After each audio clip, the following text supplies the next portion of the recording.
we're just going to start the lesson.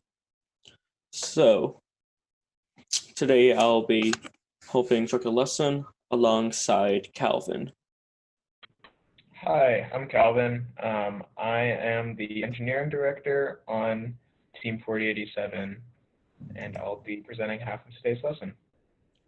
Cool. So starting off, for today's lesson, we're going to assemble a West Coast drive chassis.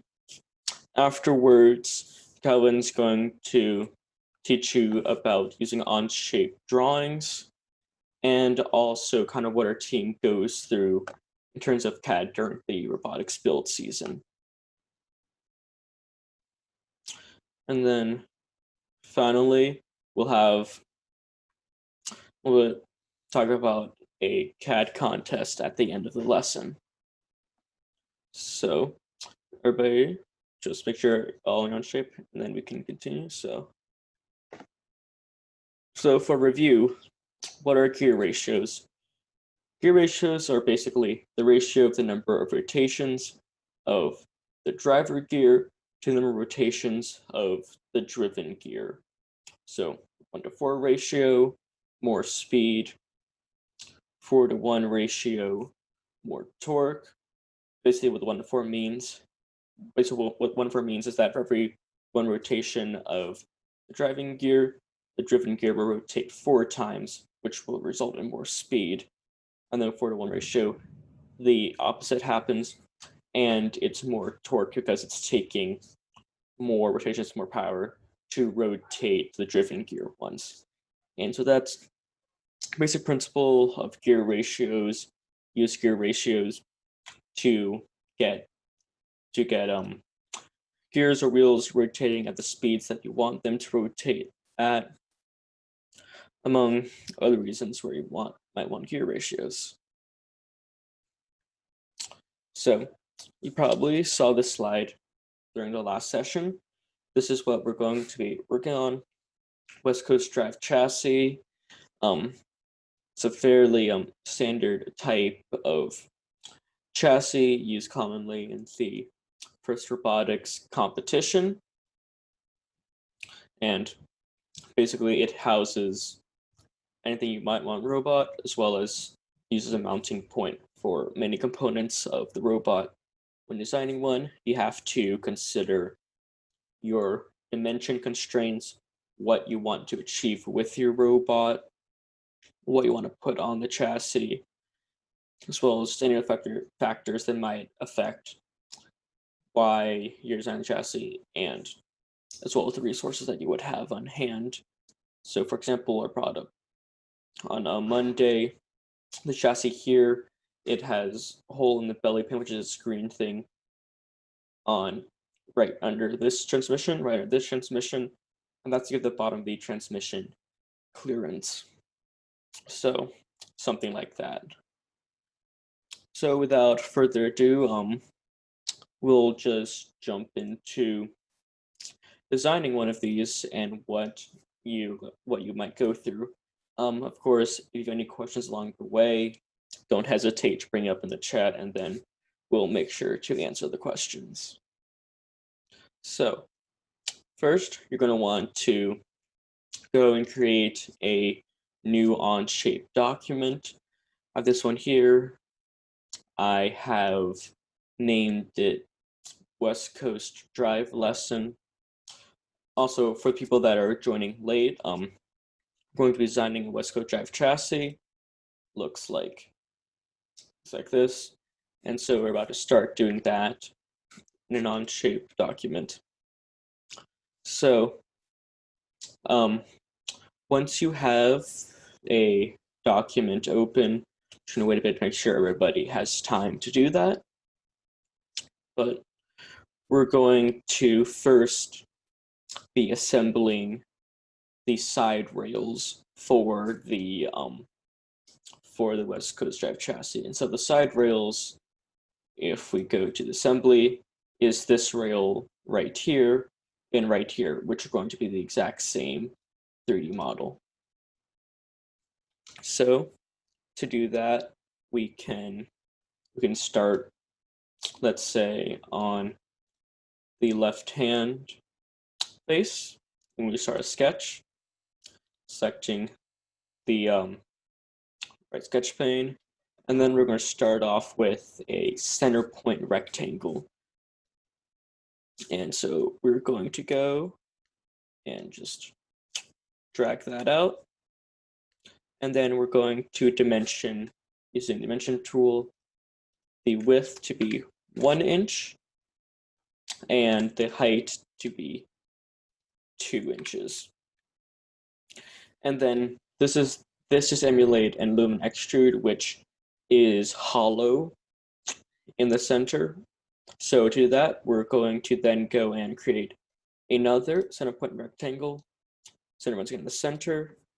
This time, the width is going to be 0.8 inches, and the height is going to be 1.8 inches.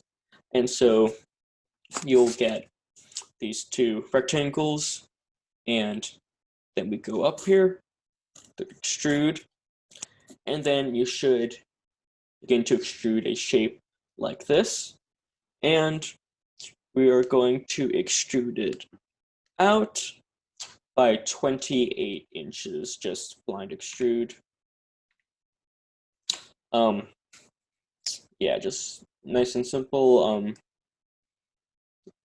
And we're going to click the check mark. And so now we have a bit of the base for the side rails that we're going to be working on. And so now we're going to start to CAD out the holes that will go into the side of it. So just go select the front pane, and then we're going to begin doing some sketch work. So we're going to work on the left half of it, and then we're going to mirror it over to the right-hand side. The center rectangle is, yep, exactly 8, 2 times 1. Okay, so just gonna quickly give everybody time to reach this step. Nice and easy. Okay, and so now we are going to create a new sketch and select the side. And we're going to go and once again select center point rectangle. And we're going to go and just put one right there. Just doesn't matter because we're going to fix that all up. And so for its width, this is going to be 2.42 inches. And its height is going to be 1.375. Yes. All right, and now we're going to distance it from the left-hand side. So it's going to be separated by 2.31 inches, like so. And its height from the side, we've set it to 1 inch here, but actually, yeah, that's perfectly fine. So 1 inch. And so now we're going to quickly just curve these edges because this can be a cut going through the middle and you don't really want to have these sharp edges. So we're going to go to the sketch fillet tool and just click on each of the corner points. It's going to automatically set the radius to 0.25, or if not set to that, because that's what we want. And then just click to confirm. And so now we have this guy right here. Nice and easy. And okay, so now we're going to move and towards the center, and we're going to create a center point circle, and just do that. And we're going to want its radius to be 1.5 inches. Just like that. And then we also want to make sure that exactly in the middle. So we're going to set its length from the side to be 14 inches. And so then that'll just put it in the center between here and here, which is what we want. And so now we're going to start to create some points, which we will then later use the hole tool to drill out.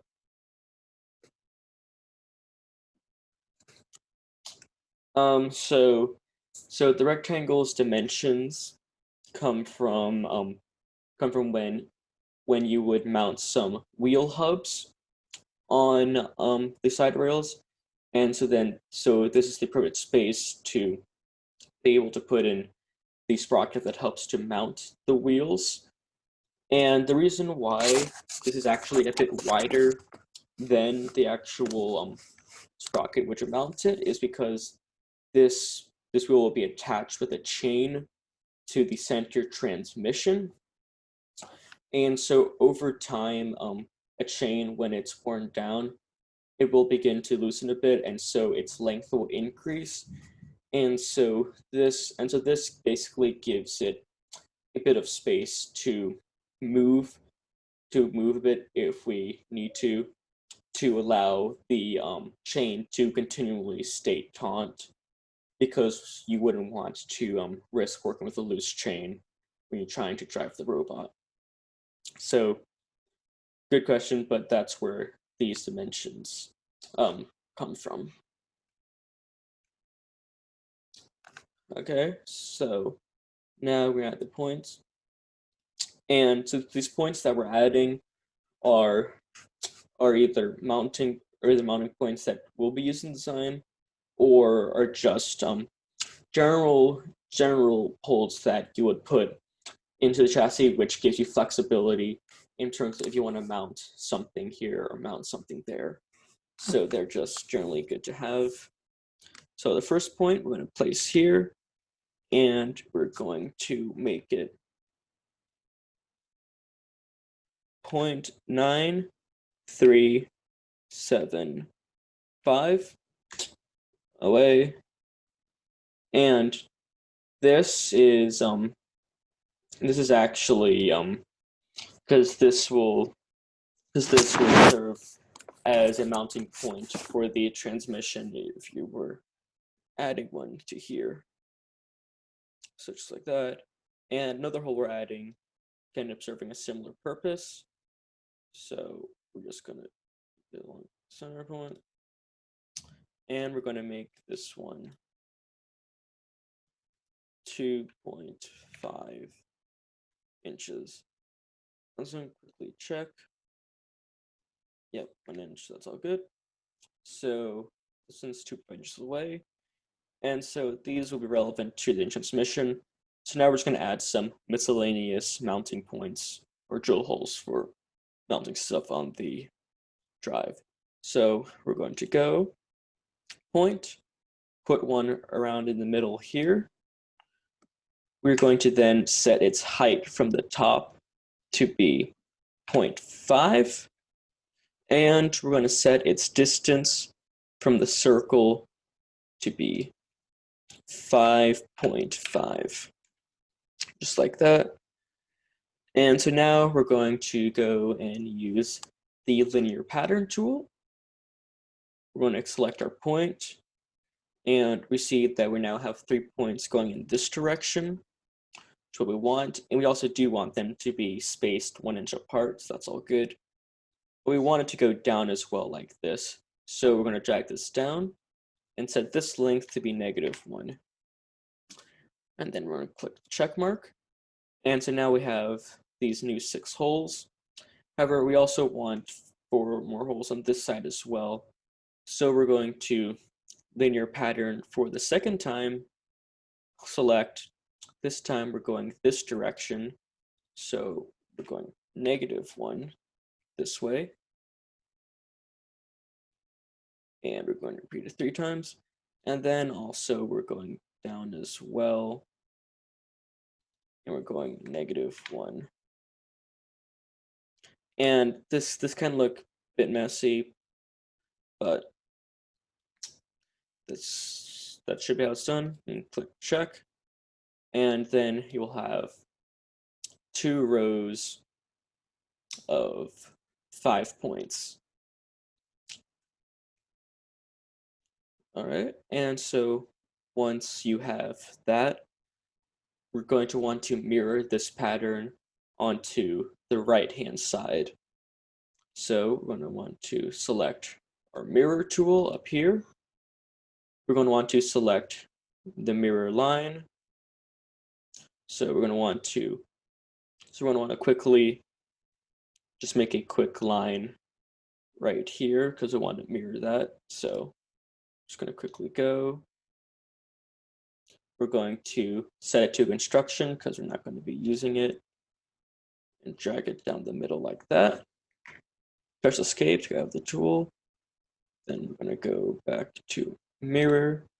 We're going to select our mirror line, and we're just going to drag and select all of the entities. And then that'll just mirror it all onto the right-hand side, just like that.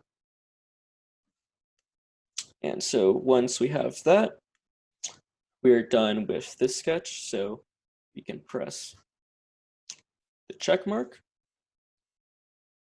And so next we're going to extrude out this, and this as holes. So extrude, we then select all of these. And instead of blind, we're just going to select through all. Remove. And then we'll click check. And then it will create the holes that go through just like that. And so now we're going to use the hole tool to create holes for all of these points. So we're going to go and select hole tool. For standard, we want ANSI. For hole type, clearance. For size, we're actually going to grab number 10. And for fit, we're going to select close. So these are all some things that kind of micromanage the exact size of the hole and the exact parameters for it. And so then we're going to select the holes. So you can just drag like that, go over here, drag like so, just to select all the holes, and then we press the check mark. And so now you'll see that you have now generated these holes on both sides. And with that, we are nearly done. So lastly, oftentimes when you buy these aluminum extrusions, they'll come with a hole pattern at the top. So we're going to quickly just go and emulate that. So we're going to want to go to the top view, and we're going to want to create a new sketch with the top as the sketch dimension. And so this is going to be fairly simple. We're just going to want to select point. We're going to want to make it 0.5 from the edge. And we're going to want to make a little circle around it that is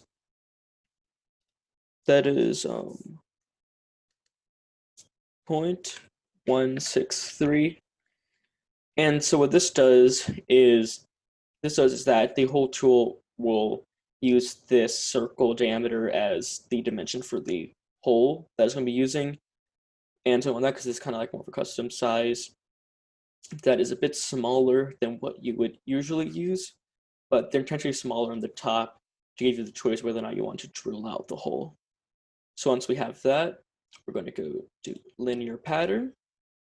We're going to select, with the mentioned way, we're going to select circle, the whole, and we're going to want to separate by 1 inch, but repeat it 28 times. So we have 27 new holes created. We then press the check mark, and it'll generate all of the holes we need. Then we go to, well, not hole tool, because then we finish the sketch. We then select the hole tool, and we highlight all of the holes we want to be using. It didn't actually just custom one this time, so instead we're going to standard custom. For diameter, we're going to set it to 0.163. Just like that. Press the check button to confirm, and it'll have generated this whole pattern, both the top and bottom, which is what we want. And once we've done that, we have now finished the side rail. This is probably the most complex part we'll be doing today, so get that done. So we can just rename that to side rail, just to keep track of it. And now we're going to go and create the end rail, which coincidentally is also the front rail. So we're going to make a new part studio, and now we're going to be modeling this piece and this piece. So that's going to be fairly easy. So just how we started with the side rail, we're going to go and start from the left-hand side, new sketch, the right hand as the sketch pane. Then we're going to go and we're going to use the same dimensions that we've used for the side rail. So center point rectangle, 1 inch width, 2 inch height, a second center point rectangle, and we're going to make this 0.8 and this 1.8. However, instead of extruding it for 28 inches, we're actually going to just extrude it for 23 inches. So we're going to go up to extrude, add 28, sorry, new 28, quick check, and now we have our starting base piece. So once we do that, we are going to add the miscellaneous useful hole pattern to the side. And this is much quicker than with the side rail. Just going to do a new sketch. We're going to do a point, start up to the right hand side. We're going to set this distance to 0.5, and we're just going to select this distance to 5.5, just like that. And so then once we've done that, we are just going to start with our linear pattern. I'm going to select, want to go this way, and also go down. So -1, -1. These holes sending space out just by 1 inch. Going this way, we want it to repeat 13 times. Sorry, not that way. This way, we want to repeat 13 times. Drag that up. And for this way, just twice works. And then we're going to press check mark. And that actually.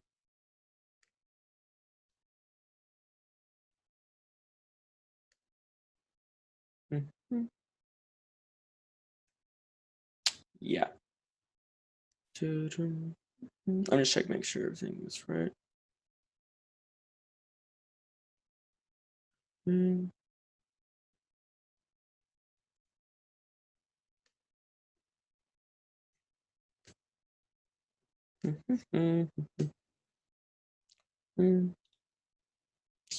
Oh wait, yeah, yeah, I was wrong. It's a fool. I accidentally made this 28. Yeah, that's right. Sorry about that. So your 23 hole pattern, 5.5 distance that way, 0.5 distance down, and then you'll have these pattern of holes that are in the center. Yeah, sorry about that. Um, so yeah, so the new one was extruded by 23 inches.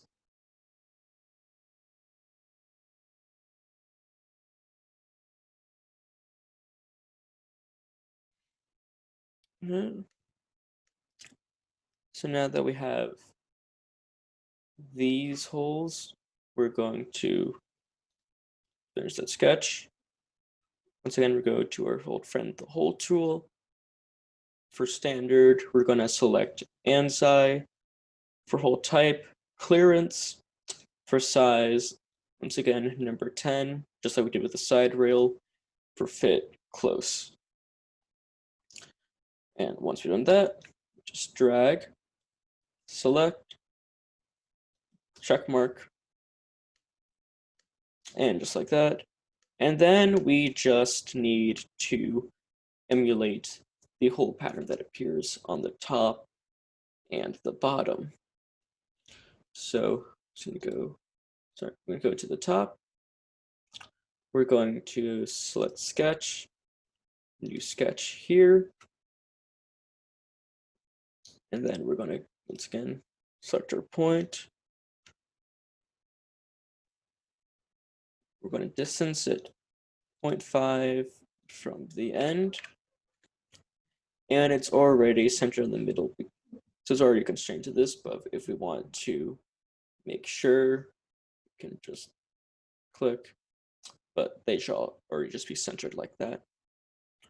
So now we're going to go back to linear pattern tool. I'm going to select this 1 inch separation 23 times and confirm. 23 times because that'll match the amount of space we have on this extrusion. Select OK. Then we're going to go back to the hole tool. We're going to select all the holes, standard, make it custom, and just make this 0.163. And just like that, we have the end rails finished. So we can just rename that to end rail. And just wait a bit to let everybody get caught up. So any questions so far about the side rail or end rail?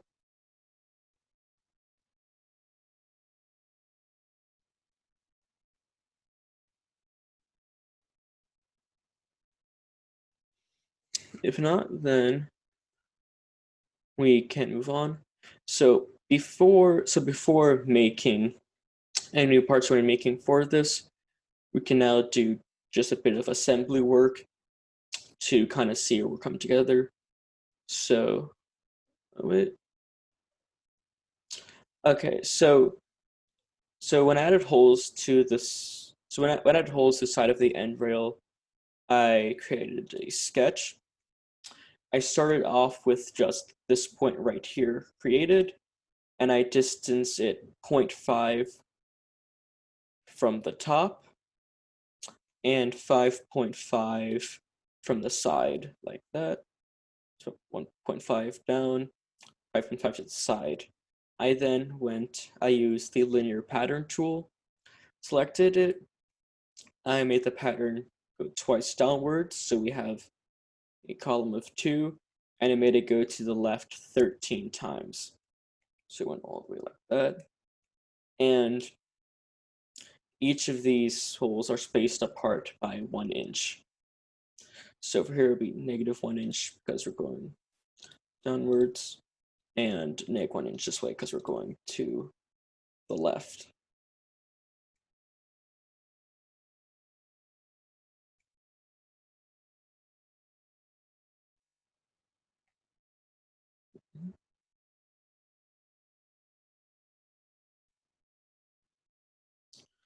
Okay, and then once we had that design going, went to the hole tool.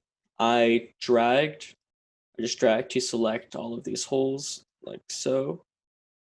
I then had standard B anzi, hole type clearance, size number 10, fit close, and this number automatically comes up once you put in these parameters. And then I press the check mark, and then it generated these holes in the side.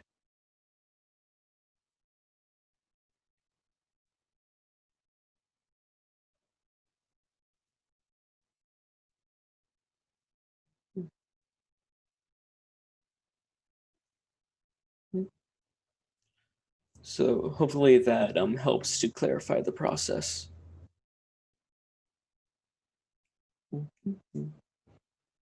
And then afterwards, for the top, distance 0.5 from the side, set into the middle, pattern repeated 23 times, separated by 1 inch. And the hole size standard was custom, and we made it 0.163 inches in diameter.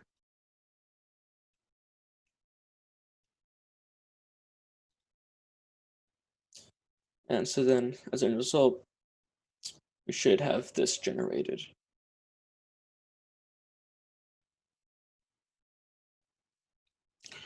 All right, so any other questions from the crowd?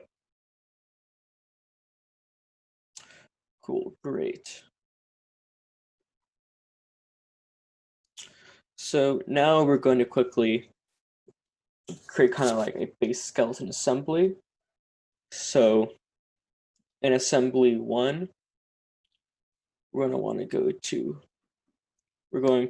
to quickly go to insert. But instead of entering these first, we're going to want to go to other contents, go to public, and we're going to be finding an MK-CAD part. So we're going to look up MK-CAD.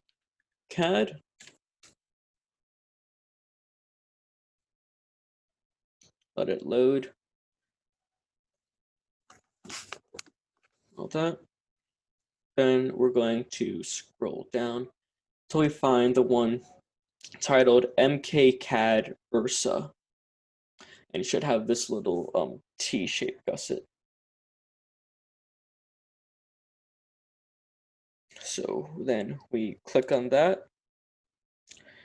And to find the exact gusset I want in this Ursa folder, we're going to type in the numbers 217 dash 3557.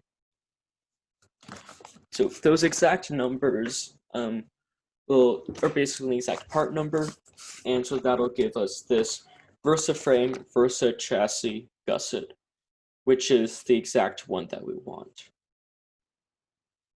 So 217-3557. So now we're going to pull that in, press the check mark, and now we're going to also want to pull in our end rail and our side rail. Okay, and so now we are going to bring these two together using fastened mates. So we want the side rail to orient it like this, but the end rail to be rotated. So we can just quickly just do that to make the mates be a bit more easier. We can just drag, type 90, drag it to 90, check. And so now we're going to first start with a fasten mate between the side rail and the gusset. So when we fasten these two together, we are going to want their holes to basically line up. So we want, leave this hole right here to line up with the middle hole right here. So we're going to go to Fasten Mate, going to select center of that hole, as well as the center of that hole. And you see that it's not quite right, so we're going to have to first flip the primary axis so it's not clipping, and then rotate it until we find the one that's right, which is this orientation right here, and click check. That has made a bit of a mess, but you'll see that you're just going to, we can just select these, or just select that, and then just rotate it down by 90, just so it's lying flat again. But you'll see that it's now made like this. So the bottom T part is made into this. And then this is the part where we'll be attaching the front rail. So that'll be our second fastened mate. And we want to be attaching, I believe, the third hole right here to the middle hole right here. So we're going to go to Fasten Mate. We're going to select third hole. And then we're going to go downwards because we want to connect to the bottom part. So we then want to select the bottom part. And then we want to rotate it. So just tap once, click OK. And so then you'll have the two connected here and here. And so I'll just give everybody time to make sure that they're at this step. Let's make it easier.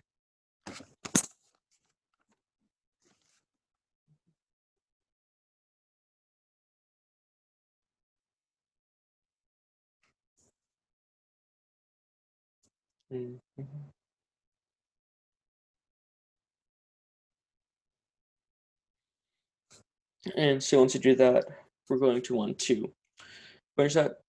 But instead of pulling in two more pieces, we can actually just select these three here, Control C, Control V, just move these away. And so now we just want to, so now we just want to rotate these guys 180.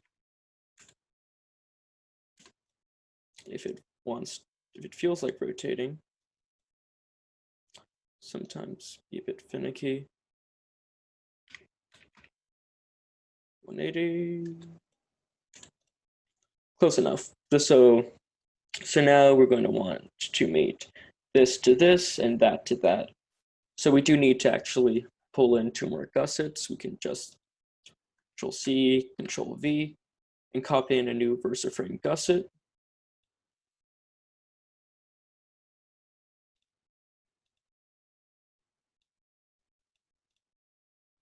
Then move that away. And we can mate it here and here. So the flat end's already facing then that we want. So we can just do third hole, connector there, and then middle hole right there.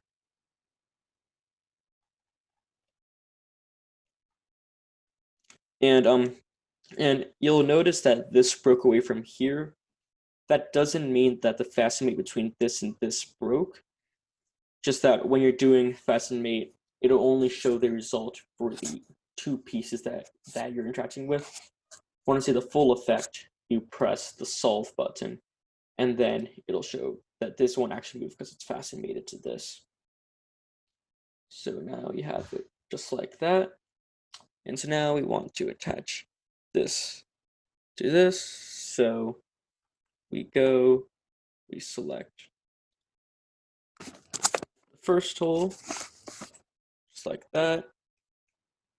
We then go and select the middle hole, just like that.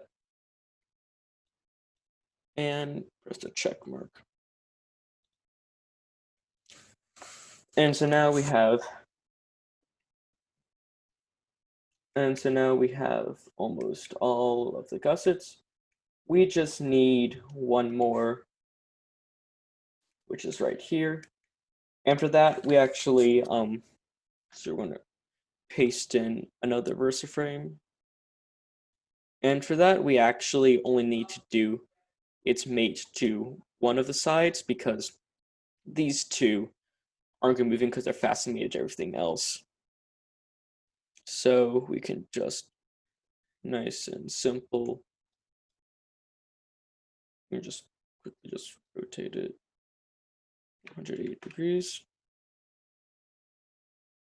just to get matching up more or less. And then we can just select third hole corresponding to middle. Solve, check. And so now when we drive one piece, the whole thing drags together. And so that's kind of the base skeleton for the West Coast Drive chassis. But now the bottom is exposed, and we can't have that. That's horrific. It's horrible. So to fix that, we're going to make a belly pan for the bottom. So we can go to the plus mark and do create new part studio. And does anybody have any questions pertaining to the assembly of the rails?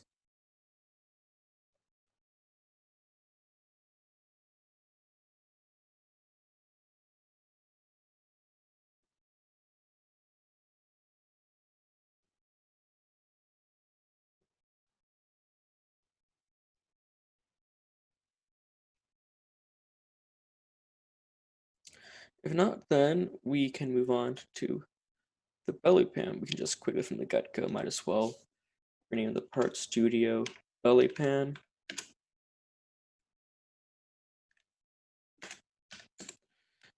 All right, and then this is going to be also luckily a fairly pain-free process.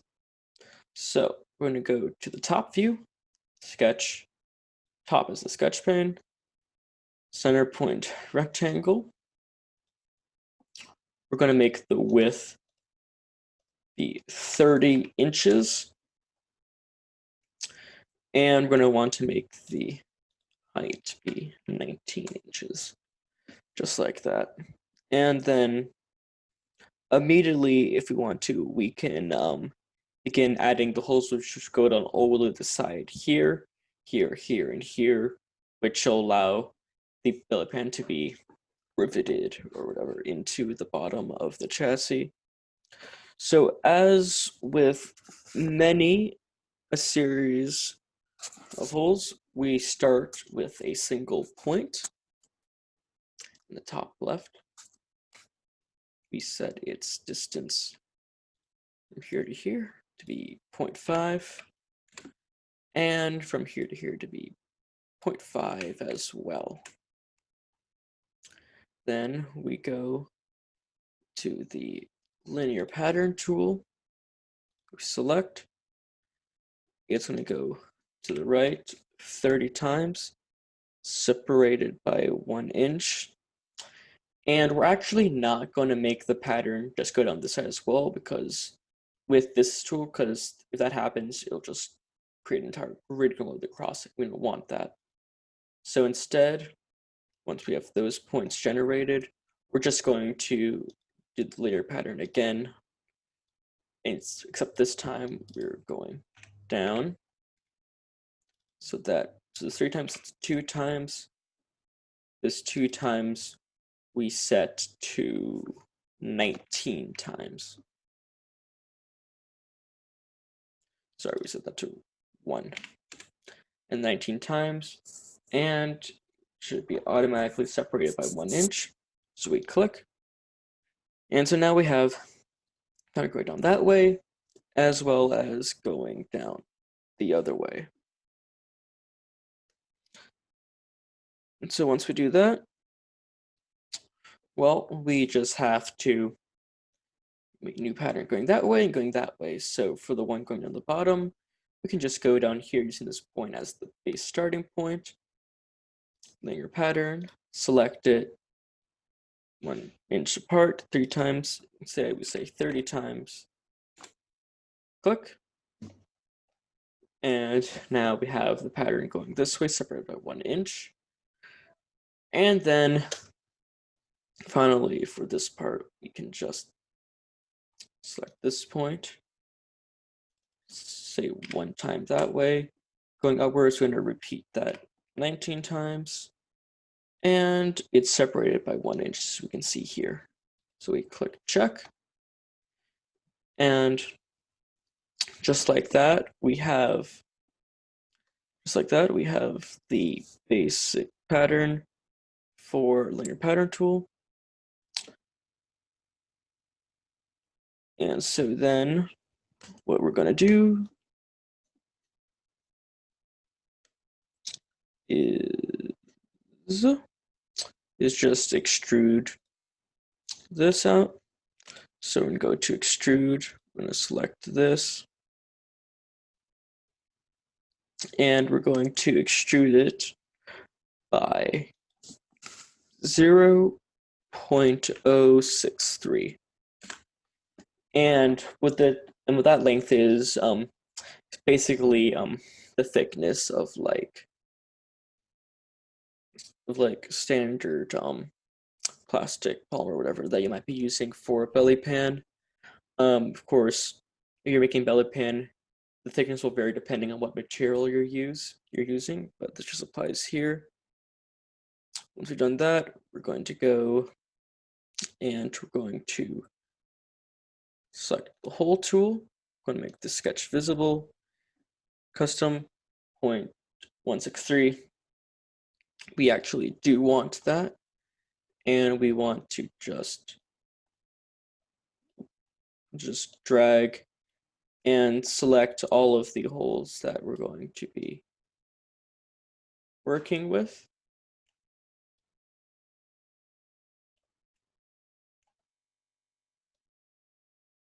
Just like that, and press the check mark. And now this is pattern, and this will also mount to the bottom. But one thing else we want to also add is, in a lot of cases, a transmission is going to end up interfering with where the belly pan is mounted. So we're going to want to, just be safe, add some clearance holes to both the bottom and the top where the transmission might be mounted. And that's just to make sure that we don't run into any issues in the future if you have it all made and now you're trying to add transmission and it's not working and everybody is sad, which we don't want. So what we do is we go to top, sketch, this is a sketch pane, center point rectangle. So the belly pan's extrusion length is 0.063 inches. And the diameter of the holes is 0.163. So just as reference, extrusion is 0.063. Hole diameter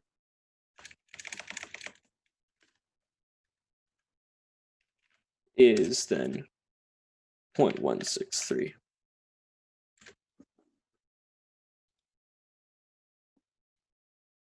Okay, so now we're going to add these clearance holes. So we're going to make a new sketch, which just did. We're going to then go add our center point rectangle to the top. It's fine to have the sign pure because that just means it's going to be centered, which we do actually want. So that's just convenient. So we dimension the side to be 2.27,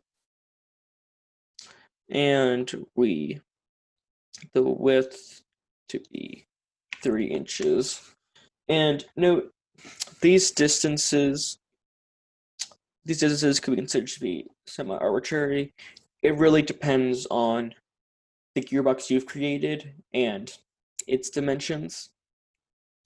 So it's really on a case-by-case basis. There's no correct measurement for this. This is just for example, a quick measurement for bigger boxes that our team was using, but your usage will vary. And so now we want this entire rectangle to be distanced 1 inch from the top. And then we want to use our final magic trick, the fillet tool. And we're going to want to just make the sides just nice and curved so we don't have any jagged edges or just sharp corners. Just like that. And then we could do this on the bottom, or conversely, what we could do is quickly make a construction line in the middle, go to our mirror tool, select the mirror line, select the shape, and then just mirror it over the side. So that helps save time. So just as easy as that. Then once we're done with the sketch, we're going to press the check mark. Once again, 3 inches width, 2.27 inches height, distanced 1 inch from the top. So we're going to press the check mark. And then we're going to extrude the 2 holes, but remove. And once again, we can just do through wall, because that just cuts through everything, doesn't care, so it's fine. And just like that, we have belly pan created. If we want to, we can edit its appearance, make it stand out more. So you can, like, I don't know, make it be like a light purple or something. It's like a light blue. So basically just any color, just do that. Okay. So now we're going to want to bring this into our assembly. So that's just as easy as clicking insert, belly pan, big behemoth belly pan. And then we can just put the check mark. And we're just going to quickly rotate it 90 degrees to orient itself with the chassis. That's it. We're going to turn it 90 degrees on shape. We're going to cooperate. All right. And so now we're just going to do a simple fasten mate. So in that case, this can be very easy. If we want to, we can just fasten mate, and then we can just like, and this hole really works. We can just like take this part here and then fasten mate it to this part here. Solve. Check. And now we have a belly pan. And just like that. And so now at this point, what you created is the basic design for a West Coast drive chassis. really easy. Basic key points. Have plenty of mounting holes everywhere for mounting whatever that you might want to mount. From here on, you will be adding things like these guys here, which are bumper supports that can help hold up the bumper, which you'll notice are mounted to a lot of these key mounting holes. You see transmission also mounted to mounting holes. You have other parts that can be mounted. It's generally just very useful. You would also mount your robot's superstructure on the West Coast Drive chassis. Superstructure is basically the part that goes upwards with all the other metal bits and bobs, and so you would attach that to here. So that's why these holes everywhere are so important. And in terms of anything else, anything else we would do would just be adding to it, making it more complex. But this is just the base steps you want to take, generally speaking, to create a West Coast Drive chassis. And so now that is there any questions before we move on?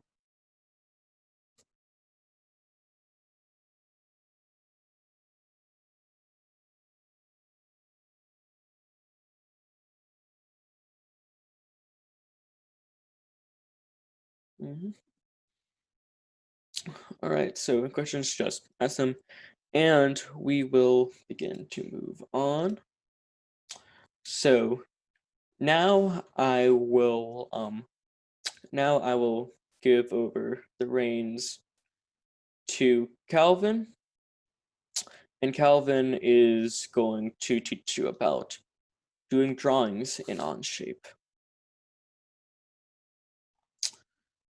So Calvin, take it away. All right. So moving on to drawings. So right now I have the gearbox assembly up in Onshape, and so you would usually just open up the document, and then in the bottom left-hand corner, you should be able to see a plus symbol. Click the plus, and there's the one that says Create Drawing. Click that, and it'll ask you templates. The one that we'll be using right here is NCA inch. It won't give you 4 views most of the time, usually no views. And then we'll put in views of the assembly that we made. So just click OK.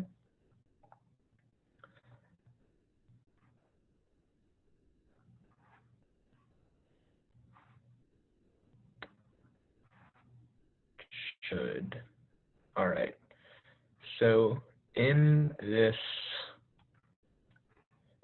drawing, it'll give you the option to insert parts individually or assemblies. We'll be wanting to put in an assembly, in which case you click the assembly, and then it'll give you previews. You just put down the first view, wherever really. I like to put it in the corner just to give space. And then it'll give you options of other different views. However, you select the second view, and then you can always add more views. So the main tools that you will be using are the ones up here, the views, the different ways to look at the assembly or part, and then the ones right here, dimensioning, and datum, and tables if you really want. But to begin with, these are the different views. The 2 big ones are projected and auxiliary view. Projected view, you can just click any of the part or any of the views that you already have, and it'll give you the alternative versions. While auxiliary view will ask you to select a side of the assembly drawing, in which you can just click a side, and then it should give you a view from the side that you clicked on. Now, the other main tools, dimensioning. This one's useful, as the name suggests, dimensioning anything on the drawing. And after that, the main one is datum. Datum is good for labeling anything. You can put labels such as motor, we'll put on this one. And for the other one, you can even put notes such as like gear ratios. I don't know the specific gear ratio on this one. You can put that in the gears and then put a specific gear ratio. That's generally the main things you will do with datum. If you want, you can put a label and then go into the tables, where it'll ask you to make a table of a certain amount of rows and columns. You can fill out all the options, and then you can fill out, say, A is equal to this part, B is this part, if things are cramped and you don't want to have lengthy words. And that's about it for drawings. There's other tools here, and if you don't know what they are, just hover over them for a little bit, and then it'll tell you what it is. But these are the ones that you'll be mainly using, these views, dimension, and datum. All right, so any questions on drawings?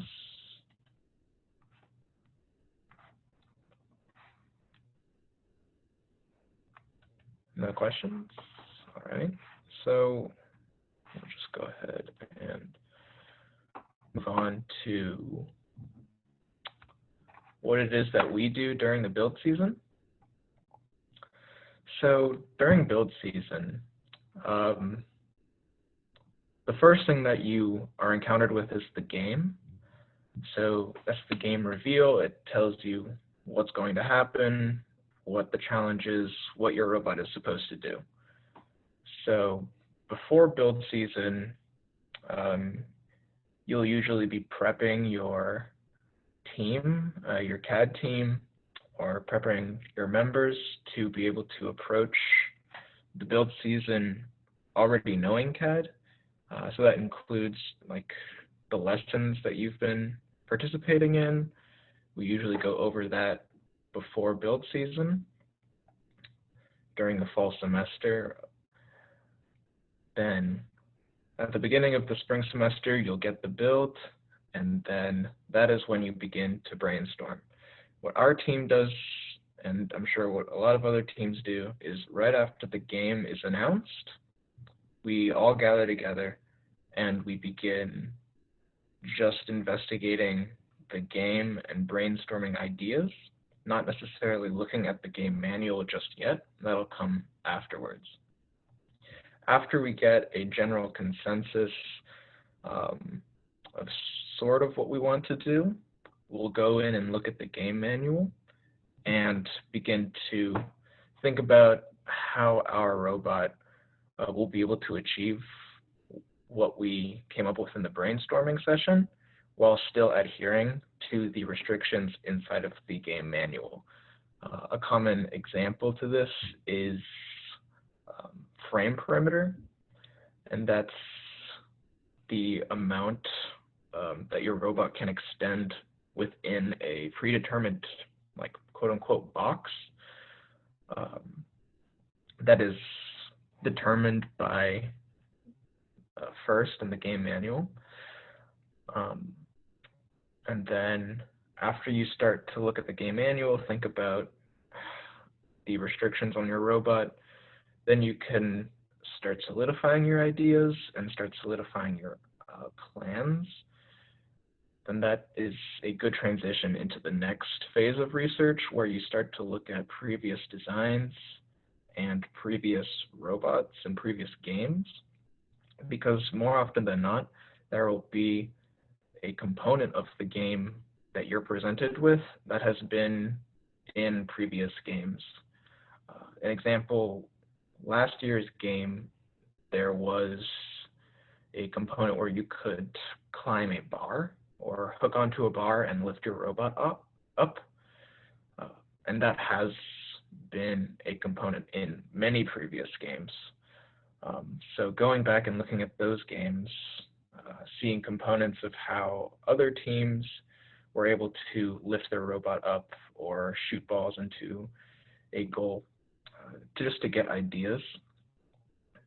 And then after a few days of the game being announced, there will be a bunch of teams competing in what's called Robot in 3 days.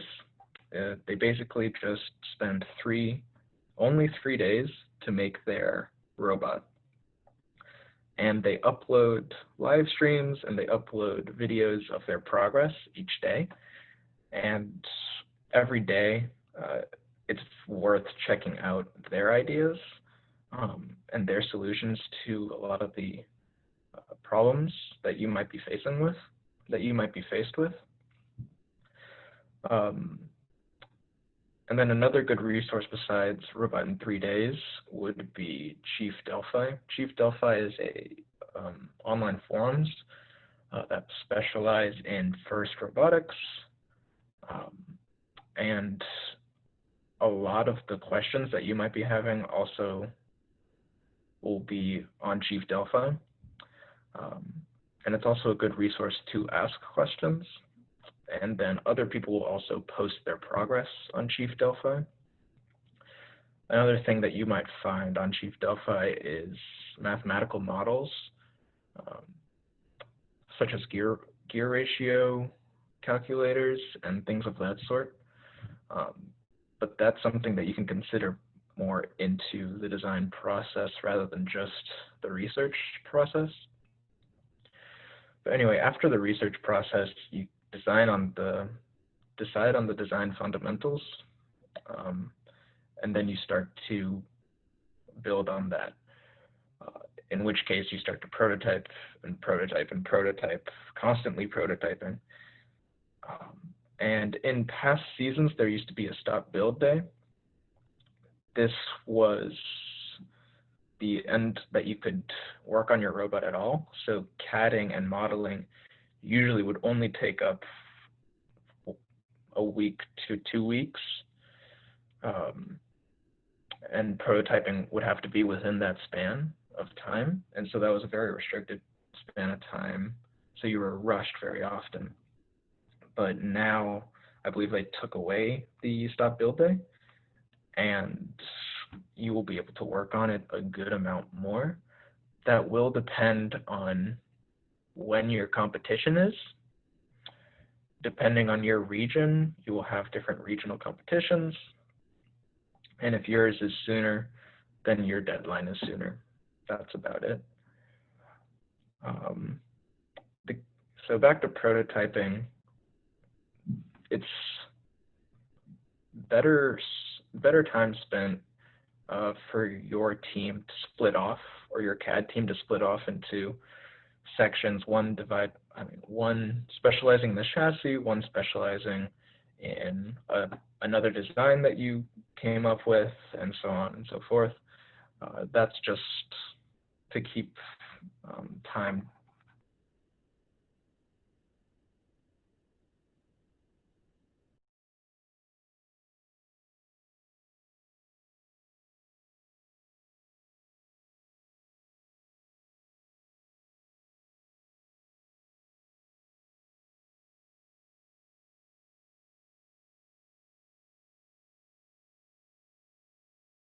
That's about it. And I think, any questions on that?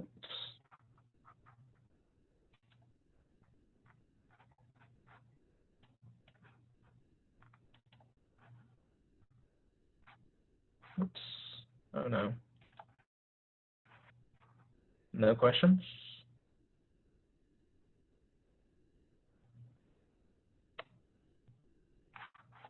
All right. So I think that sums up most of our CAD design process. last thing that I want to cover is there's going to be a completely optional contest, but just to use the skills that you've acquired during these CAD sessions and try and make a CAD model of any household appliance that you want. The winner would get a $25 Amazon gift card, and just the more complex, the more points you get, basically. So for example, a detailed coffee machine would probably win over a chair, or something like that.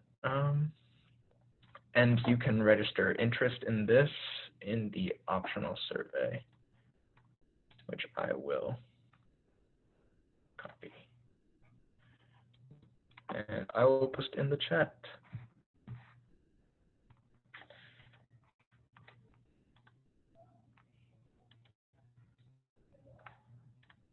That's a good question. We're going to email out more information on the contest very shortly. So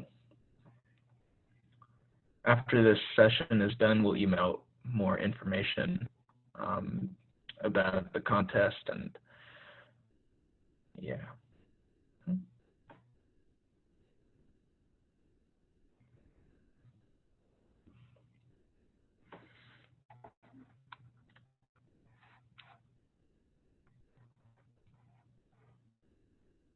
Yes. Go ahead, Majdi.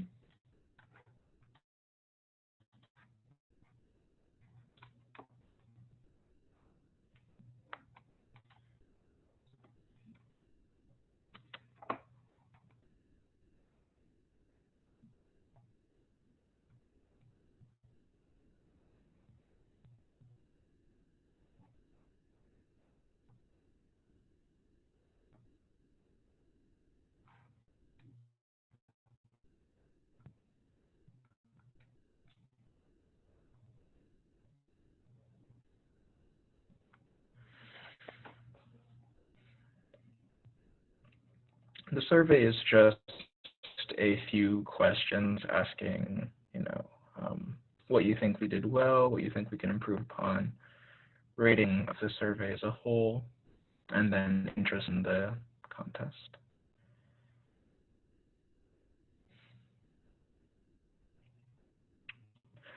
So usually when you find the overdefines in the assembly, that's when it turns red. It means that one of the mates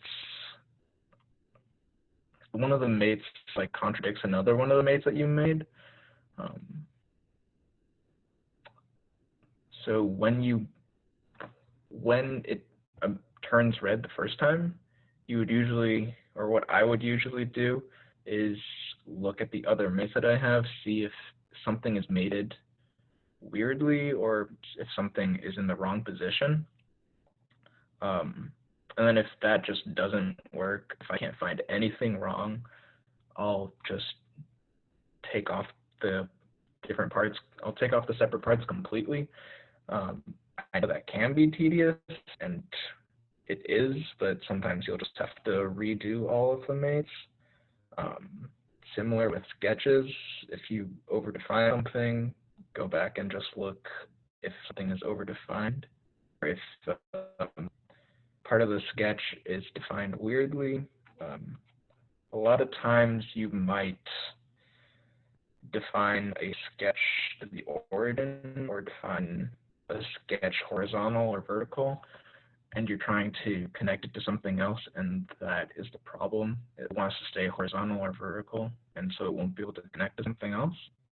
And it might be the same case with these, with mating. You might not have it defined to like the origin, similar to a sketch, but you might have it mated to something else that doesn't want to move. And no problem for the design process. Yeah.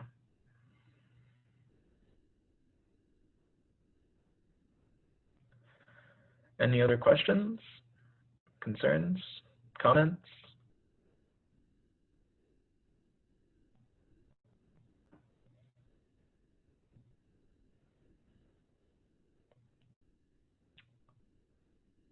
And again, that form is will just help us out a lot.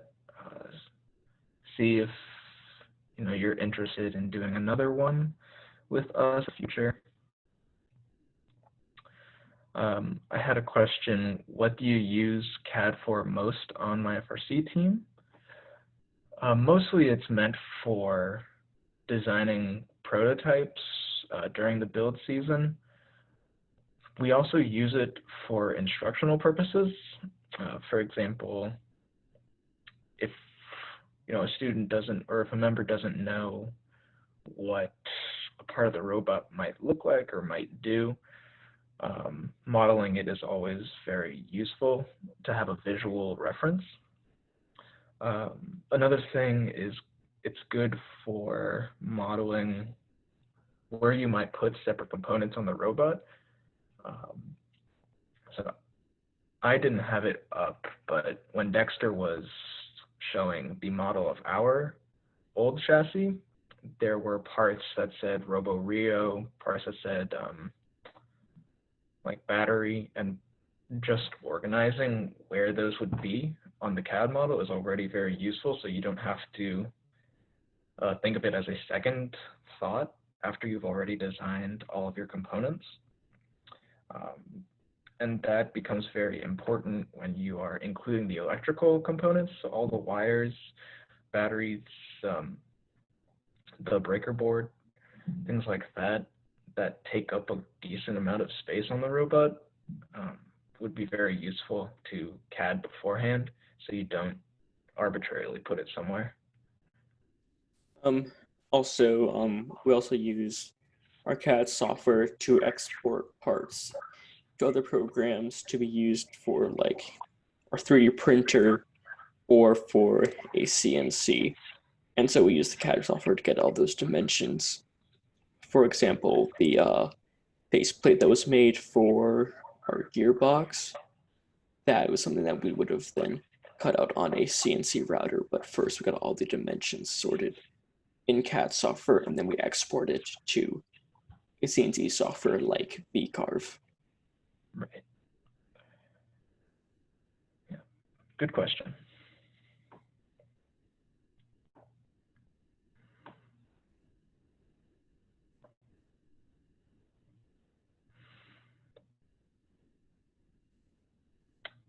All right. If give it a couple minutes in case there's another question. I'll go back and talk about. I'll go back and talk about a little just to see if someone will answer a question, but I mean, see if someone will ask a question.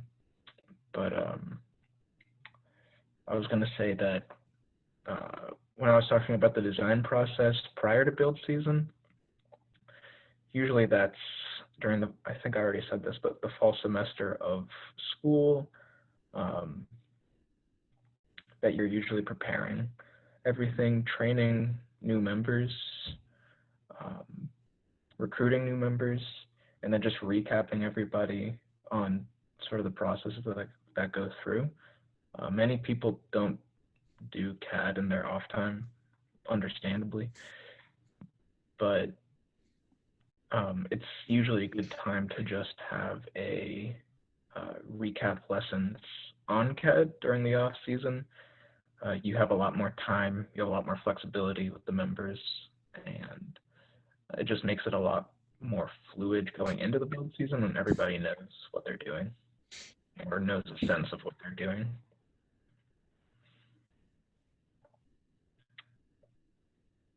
All right, so I don't see any new questions.